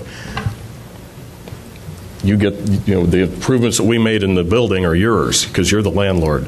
So you own the facility, we don't. We would just walk away from it if it failed. And if I remember correctly, didn't you say you would have some vehicles stored near the site when you were at our meeting? Didn't you say there? Yeah, and that's I'm not sure if that's going to happen or not. That's fine. Right. And all I've got to say is you've got some great gentlemen doing the work for you, because I've worked with or dealt with a couple of them, and they're pretty sharp, so I think they'll do you a good job. I appreciate it. Thank you. Mr. Schrader, then we'll go down the line. But thank you, Mr. Chair. I'm just, I'll support this agreement this evening. I agree and echo the comments my two colleagues, Mr. Tapley and Mr. Jay, commented on, especially about this county's writing and agreeing to contracts here lately. Since I've been on the board, just basically stinks. I think we can do a lot better job of writing contracts, not to put anybody in deficit, but to protect the taxpayers of this county. I think it's really done a disservice to some of the loopholes in some of these contracts. So big you can drive an ice truck through a whole fleet of them. That really bothers me. But I'm excited about this. I'll support this tonight, but we need to take a real good close look on the language of this contract. Absolutely. As you understand, you will too. Absolutely. And I think this is great. And the other thing too is I think this is going to be a really good economic incentive for the area, for restaurants, hotels, things of that nature. I think this could be a really good enhancement for the county. Cities of Champaign or Bann also. So. One thing to keep in mind, I live here too, and I pay taxes like everybody else, and I certainly wouldn't sign a contract with the county, knowingly sign a contract with the county with some intent to, at the end, rake you over the coals, because the way that the federal oversight on these funds work, DHS has to approve this lease too. I can't just sign a $2.8 million lease on my own and do it. My board has to do it, and DHS has to approve it to make sure that everything's on the up and up. So I will be sensitive to that. We promise. That's not an issue we take lightly. Mr. Tapley? Yeah, I would feel a lot better about this if I knew that somebody had looked past this first 3 years at what our potential lease payments might be going forward. And I realize you're saying you don't want to sign a contract where you're raking anybody over the coals at the end. Right. I feel like we're being raked over the coals at the beginning because this isn't a break-even proposition for us. Are we looking at a long-term permanent cost of $100,000 a year? Or are we looking at this is an initial gamble or investment, or however we want to classify it, paying another $300,000 and some odd $1,000, hoping that we get a decent lease arrangement in the future, that this will eventually at least break even? Because I've got to look at this from a taxpayer perspective, and I realize it's a wonderful, warm, fuzzy feeling to do something good with a building. We're preserving a building. We don't have to tear it down. We don't feel like we're wasting 7 figures to knock down the bricks. But I don't want to do a short-term fix for something that basically creates a permanent, long-term drain on the county. I mean, has anybody looked at numbers, what they might be for lease after this 3 years? I realize you can't make a commitment to it, but I would certainly hope this board, who's charged with protecting the taxpayers' money, would have at least an idea of where we're driving this boat and where we're going to end up. Because my experience in my relatively short life is if you don't have a roadmap that tells you where you're going, you ain't got a clue where you're going. And you don't usually end up where you want to be unless you got a game plan. Has anybody looked at that?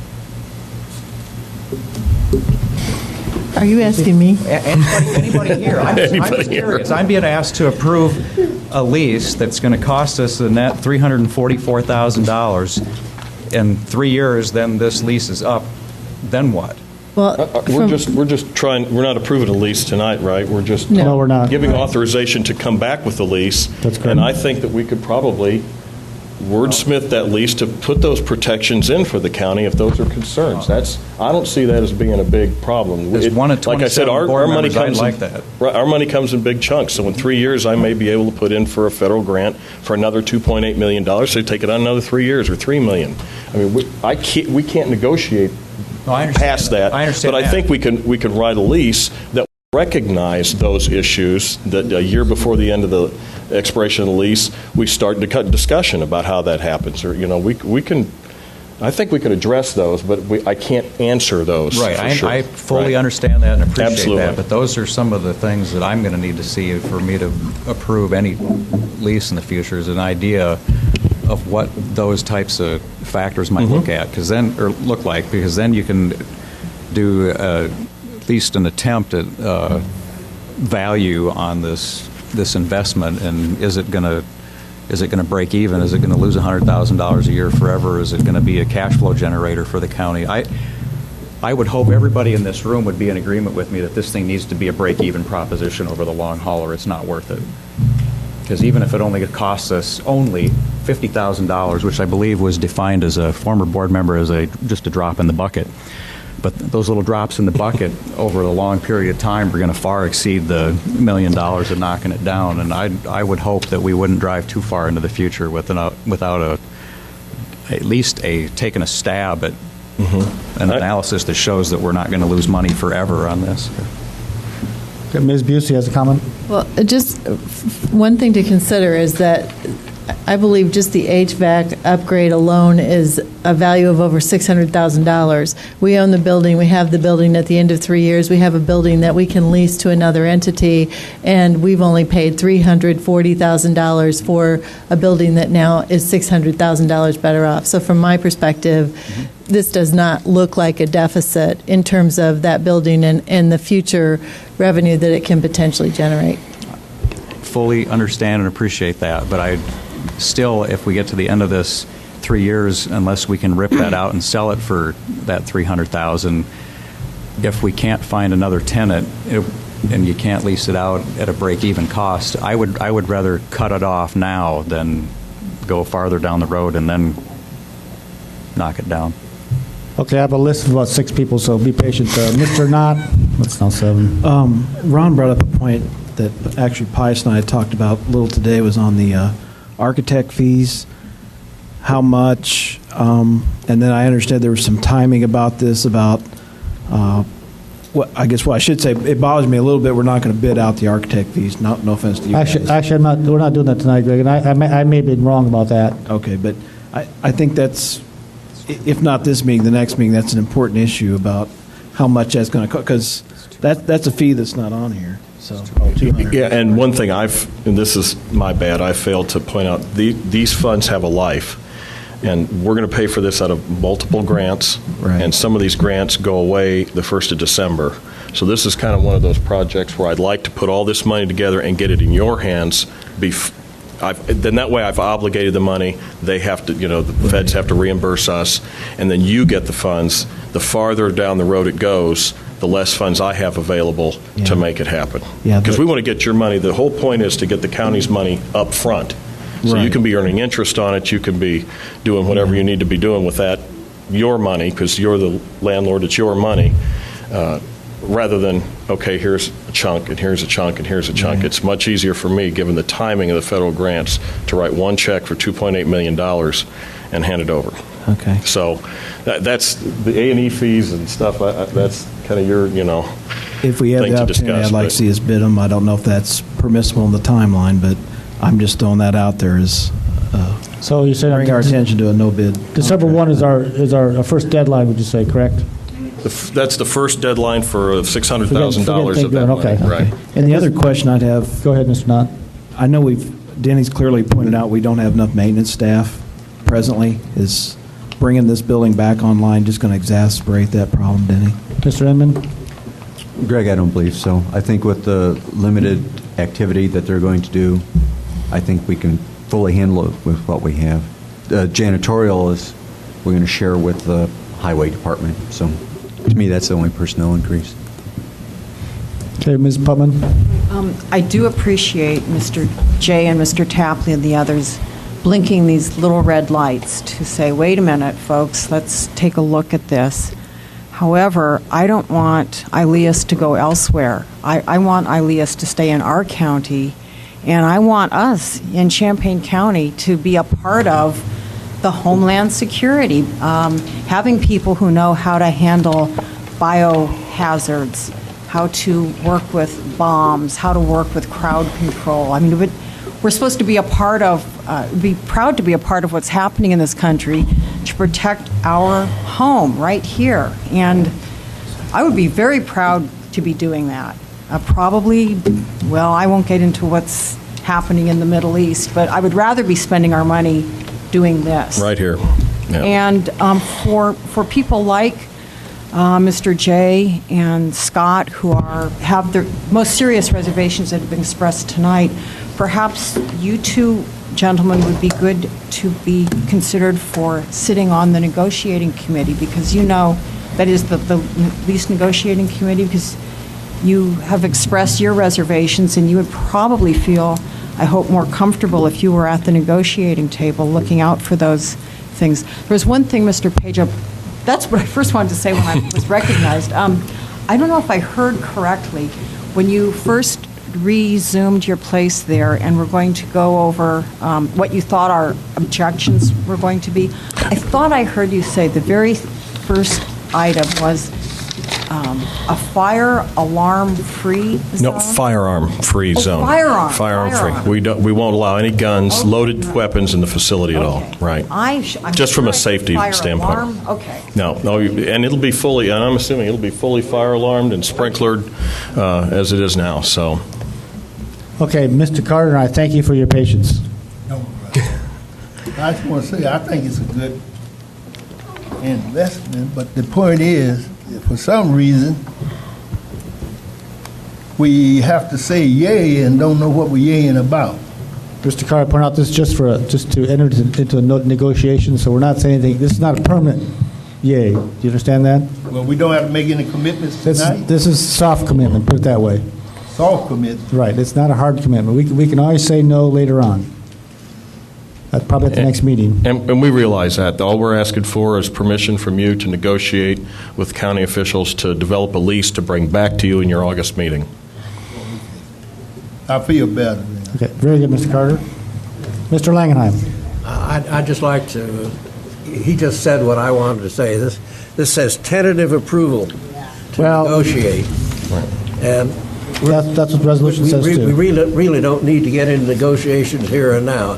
We're going to get to see all this and act on it. So why do we spend time? Well, this could be early negotiation. Mr. Benzel. I agree with both Mr. Jay and Mr. Tapley. I mean, there's no question there's concerns about it. It still doesn't stop my enthusiasm for the project.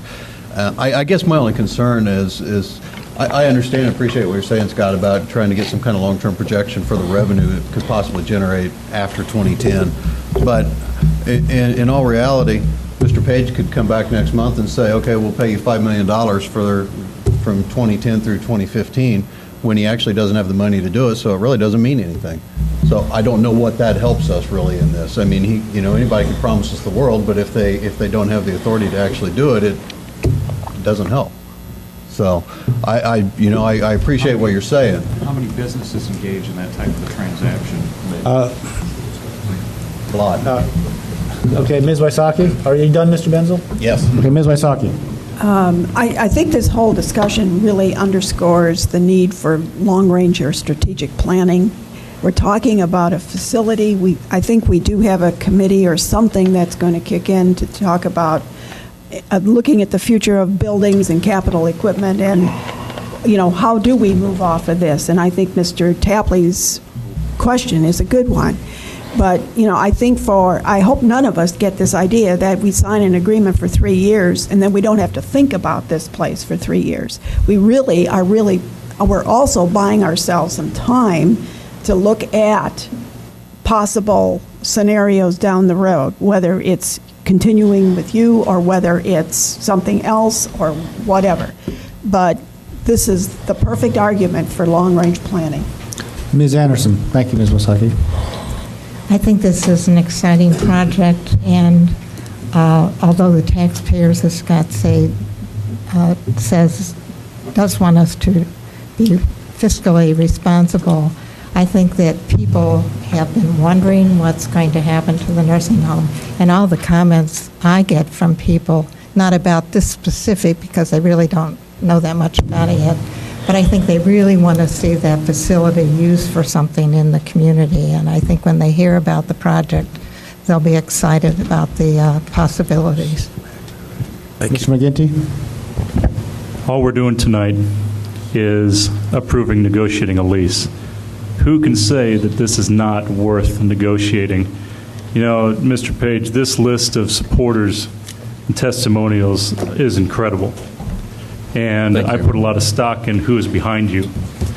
And to me, that bodes success for you in the future. And for you to consider having your facility here, to me, is an honor. So let's negotiate. Further discussion? See none? All in favor? Aye. All opposed? Motion carries. Thank you, Mr. Page. Mr. Page, could you make that material available for the press, if that's possible? Will you hand it out to us? Absolutely. Okay, Mr. Beckett. Thank you. Facilities recommends adoption of resolution number 60. Actually, Facilities has not recommended anything. I'm making these motions. I move adoption of resolution number 6077 appropriating $4 from the Champaign County Nursing Home Construction Fund for pay request number 53 from PKD Inc. Mr. Schrader, do you want to second this? I'll second it. I have. Mr. Second by Mr. Schrader, and a comment by Mr. Schrader. Thank you, Mr. Chair, and you read my mind. I have a comment probably on the mind of a lot of people, but I appreciate... 450 copies of paper were used for this motion. Thank you. I appreciate the accuracy of PKD and their accounting, and I assume that this is legitimate. I'm not questioning the $4, but we're crying out loud. It's going to cost more to process a check for PKD than the $4 is worth. I mean, can't we give them some coupons from Sonic that equal the value, or Steak and Shake, or some, $4. I mean, can we adopt a policy maybe that if you have these little expenses that you get all built up into one, but keep them itemized and don't bring anything unless you've got at least $100 or something? Mr. Schrader, I think that's a good idea. The question is, would that be a item for policy or for finance? And I know I was out of line with bringing that up. It's not on the agenda, but well, we're not going to make a vote on that. I'm just, let's actually vote on this first. Any further discussion? All in favor? Aye. All opposed? Aye. Motion carries. Mr. Beckett, or anybody here, should this be discussed in a policy if we were policy? Okay. We'll put that on the agenda for policy. Continue, please, Mr. Beckett. Thank you. I have an omnibus motion. I move adoption of resolutions number 6078, appropriating $5,060.50 from Champaign County Nursing Home Construction Fund for invoice 1312280 from Dwayne Morris. Adoption of resolution number 6079, appropriating $808.50 from Champaign County Nursing Home Construction Fund for invoice 1303771 from Dwayne Morris. And adoption of resolution number 6080, appropriating $2,287.95 from Champaign County Nursing Home Construction Fund for invoice 1319296 from Dwayne Morris. Second. Second by Mr. McGinty. Discussion? All in favor? Aye. All opposed? Aye. Motion carries. I move adoption of resolution number 6081, appropriating $13,022.90 from Champaign County Nursing Home Construction Fund for invoice 12224 from the Radaman Group Limited. Second. Second by Mr. McGinty. Discussion? All in favor?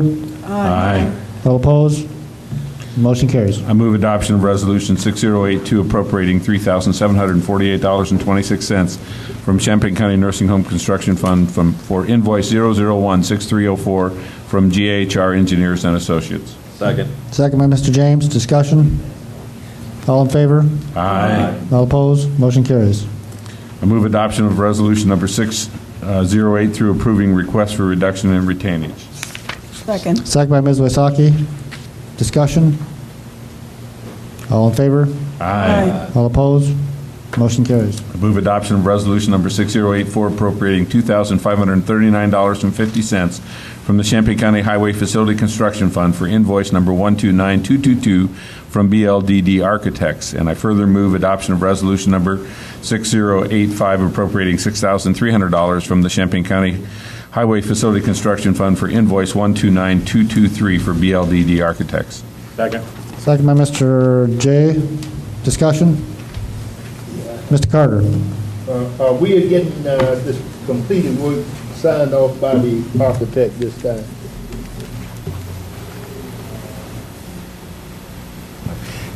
In this particular project, yes. We're following the process. They review everything and sign off on it. Getting it signed off. Yes. All right, further discussion? Seeing none, all in favor? Aye. All opposed? Motion carries.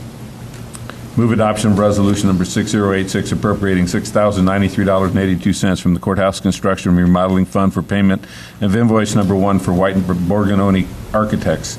Further move adoption of resolution number 6087 appropriating $65,715.02 from the Courthouse Construction and Remodeling Fund for payment of invoice number 2 from White and Borgononi Architects. Second. Second by Mr. James. Discussion. All in favor? Aye. All opposed? Motion carries. That is all from facilities. Thank you very much, Mr. Beckett. Policy, personnel, and appointments. Mr. Best's not here. Vice Chair, Mr. Mosier. I'd move adoption of resolution number 6072 approving a contract with Xerox for the lease of a digital copier printer with a supply and maintenance agreement, and that's attachment A and attachment B.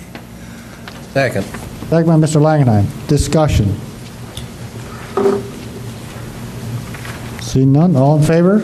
Aye. All opposed? Motion carries. Thank you, Mr. Mosher. You did quite well. I've had Well, it's been a while. nothing else. Finance Committee, Mr. McGinty. Thank you, Mr. Chair. I recommend adoption of resolution number 6066, purchases not following purchasing policy, and I so move. Second by Ms. Putman. Discussion? Seeing none, all in favor? Aye. All opposed? Motion carries. I recommend adoption of resolution number 6070, payment of claims, and I so move. Second. Second by Mr. Richards. Discussion? Seeing none, all in favor? Aye. All opposed? Motion carries. I recommend adoption of resolution number 6067, an emergency budget amendment for $5,183. This additional amount is needed to pay for the special drainage assessment installment number 2, and I so move. Second by Mr. Mosier. Discussion? Mr. Connor. Which drainage district or entity is receiving this money? St. Joe number 3 and the Thomas Paine sub. Thank you, Mr. Mosier. Further discussion? Roll call. Jones. Yes. Knott. Yes. Langenheim. Yes. McGinty. Yes. Moline. Mosier. O'Connor. Putman. Richards. Yes. Schrader. Yes. Tapley. Yes. Wysocki. Yes. Anderson. Yes. Beckett. Yes. Benzel. Yes. Carter. Yes. Cowart. Here. Dennitz. Yes. Gladney. Yes. Hoag. Yes. Hunt. Yes. James. Yes. Jay. Yes. Weibel. Yes. Motion carries. Item number 4, I recommend adoption of resolution number 6068, an emergency budget amendment for $8,000. These increased appropriations represent the Children's Advocacy Center contribution toward the costs of remodeling the Champaign-Urbana Public Health District facility at 201 West Kenyon Road in Champaign and related relocation expenses. Funding for the increased appropriations will be taken from the CAC fund balance, and I so move. Second. Second by Ms. Hoag. Discussion? Seeing none. Roll call, and I will abstain from this vote because I voted for the similar things while as a member of the Champaign-Urbana Public Health District. Call the roll. Jones. Yes. Knott. Yes. Langenheim. Yes. McGinty. Yes. Moline. Yes. Mosier. Yes. O'Connor. Yes. Putman. Yes. Richards. Yes. Schrader. Yes. Tapley. Yes. Wysocki. Yes. Anderson. Yes. Beckett. Yes. Benzel. Yes. Carter. Yes. Cowart. Yes. Dennitz. Yes. Gladney. Yes. Hoag. Yes. Hunt. Yes. James. Yes. Jay. Yes. Motion carries. Our 5th item, I recommend adoption of resolution number 6069, an emergency budget amendment for $9,249. The state's attorney's office is requesting reimbursement of $9,249 to regular full-time line item for payout of benefits accrued to former employee David Steigman, and I so move. Second. Second by Mr. Beckett. Discussion? Mr. Tapley? I was curious when I saw this, what makes his benefits being paid out after he leaves an emergency budget amendment and nobody else's? Does anybody know? I guess there may not be anybody here from the state's attorney's office, but that would know. Ms. McGrath, you are from that office. There is no one here from the office who knows the answer to the Well, there question. you go. That's what I meant. Mr. McGinty, do you know anything? No idea. Further discussion. I would imagine we owe him the money. So Ms. Putman? Perhaps, I don't know, if we put this off 1 month until we came to understand the circumstances, would that endanger Mr.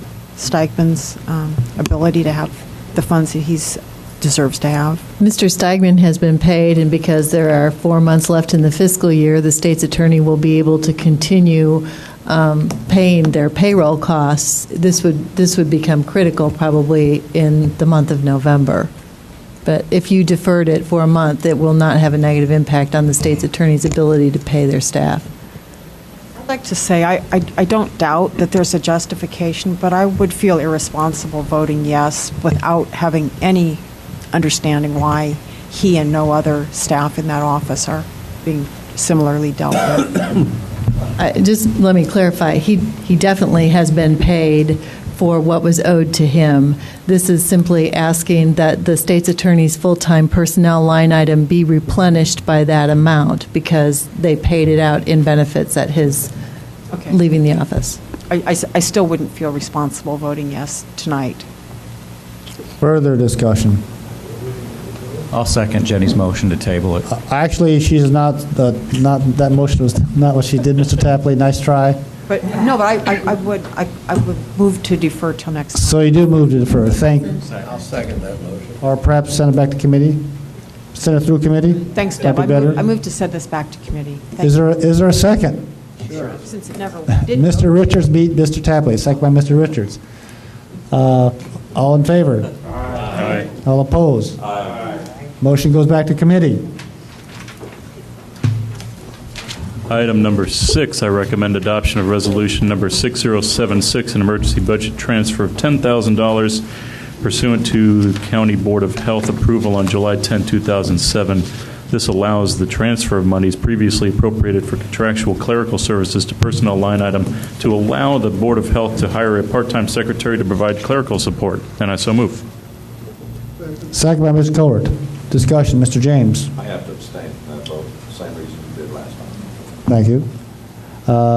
He's on the board. Ms. Putman. I think I understand this. This means that a person will be employed maybe 50% time, maybe two-thirds time to work for the Board of Health with the attendant benefits. Ms. Busey. This means the Board of Health will be paying someone on an hourly basis for the services that they require, which are clerical services. But it would be their employee, not contract, but it would be from contract. It will not be a contractual employee. Right. However, this is probably going to be handled by a current county employee, and that when that county employee who works for another department spends time on Board of Health will pay the expenses. Thank you. I did need the clarification. I did not understand the picture. Thanks. Further discussion. Seeing none, call the roll. Jones. Yes. Knott. Langenheim. McGinty. Yes. Moline. Mosier. O'Connor. Putman. Yes. Richards. Yes. Schrader. Yes. Tapley. Yes. Wysocki. Anderson. Beckett. Benzel. Carter. Cowart. Dinitz. Gladney. Gross. Hogue. Hunt. Yes. Jay. Yes. Weibel. Yes, motion carries. Seventh item, I recommend adoption of resolution number 6071, approving an agreement between Champaign County and Volo Broadband for network services. There are 2 attachments, and I so move. Second. Second by Ms. Wysocki. Discussion. Mr. Benzel. Bear with me, I had a question, and I'm trying to find it here.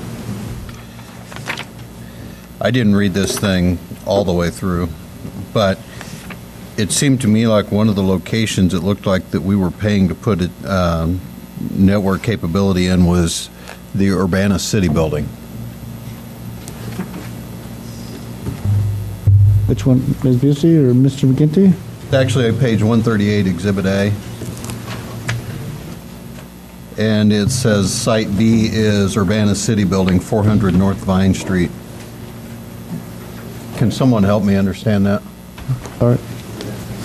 Oh, please come up to the microphone. Introduce yourself first, please. I'm Peter Folk. I'm the CEO of Volo. The reason for that is that part of the agreement is to have a redundant connection so that in the event of a failure of any single component, the system will continue to work. The intergovernmental agreement that I believe is part of that is about having part of that on the Urbana City building and part of that on the county building. That's why the second location. Further discussion? Seeing none. All in favor? Aye. All opposed? Motion carries. Finally, I recommend adoption of Resolution number 6073, authorizing a loan from the General Corporate Fund to the Nursing Home Fund, and I so move. Second. Second by Mr. Tapley. Discussion. Mr. Knott. I think I understand the software because that was completely unavoidable. But I wasn't sure, well, and again, I wasn't in finance, I guess, because there wasn't a committee, but could maybe Brendan or anybody give me some history on why we're asking for the $75,000 now, or at what point will we reimburse, or just kind of a little background on it? Mr. McGinty, Mr. Buffenbarger is also here.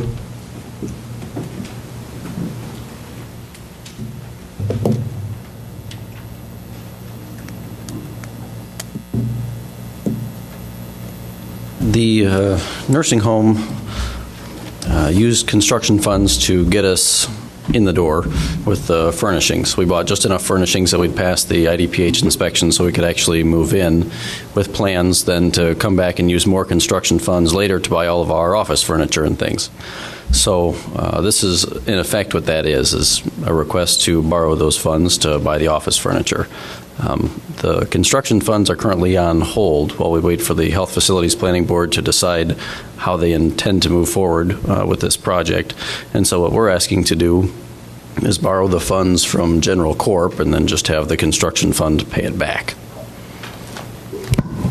Is all that subject to all the litigation? I mean, when the construction fund would have enough funds in it, or, I mean, is this a multi-step approach, I assume? Legal counsel has been requesting an answer to whether there will be a fine or not be a fine. Cutbacks at Health Facilities Planning Board has delayed it. Now their response is they want to wait till the final audit. Part of the answer to that question that you have is tied up with the Audubon retainage, which the board has not released. So the question that is into them right now, will they accept the final audit with that issue as an asterisk on the final audit? And we're waiting to hear about that. They want to wait till the final audit. It's my perception they want to wait till the final audit because the money sitting there could, in reality, become the fine, which we have, through our legal counsel, intimated to them that's not the game that we want to play here. So, Well, thanks. It wouldn't be a meeting if we didn't talk about the problems of the nursing home. So, Mr. Carter. Yeah. The microphone, please. We asked that question, tried to find out why wasn't the furniture funds included in that base bid, and we never could get an answer. Also, the drainage, and another problem. I don't know how. This is about one of the weirdest construction projects I ever witnessed. And I know me and a couple of colleagues tried to find out how are they going to pay for your funding and stuff, but nobody never answered that question. They went on with the building. So now you got the, I don't know. I give up. Mr. Benzel. What would your plan be to repay this if there are no construction funds that become available? It would have to come out of operating from fiscal year '08. Our rough draft of the FY '08 budget just includes that $40,000, but if we find out through the course of this fiscal year that we would have to absorb that next year, then we would plan to do that. Okay. And I would assume that if the operating fund doesn't have it, then it's probably going to be another forgiven loan? Because this can't stretch into another fiscal year, right? Well, you could forgive this loan and then renew it. And then renew it. Mhm. Okay. Further discussion? All in favor? Aye. All opposed? Aye. Motion carries. That's all from Finance. Thank you. Thank you, Mr. McGinty. Highway and Transportation, Ms. Kohler, thank you for your patience. Microphone, please. We have two items on the Highway and Transportation agenda, and one is that I recommend the adoption of resolution number 6075, awarding contract for the HMA paving of the entrance and parking lot located at the new nursing home maintenance facility. Second. Second by Mr. J. Discussion? Mr. Benzel. I asked Mr. Blue before the meeting tonight how the bid that when it came in now compared to what we pulled out of it in the beginning, because this was bid at the beginning of the project, and then when things went over budget and they went back and did all their negotiating, they took the parking lot out. Mr. Blue informed me that it came in roughly $20,000 less than originally bid. So I was highly critical of removing that when that first happened, and it looks like it worked out for us this time, so I will eat my words. So noted. Further discussion? All in favor? Aye. All opposed? Motion carries. Okay, next, I recommend the adoption of resolution number 6088, authorizing the county board chair to sign a highway safety improvement project agreement for engineering services on the Monticello Road and appropriating county motor fuel tax for section number 0700419-00-RS. Second. Second by Mr. Tapley. Discussion? Seeing none, all in favor?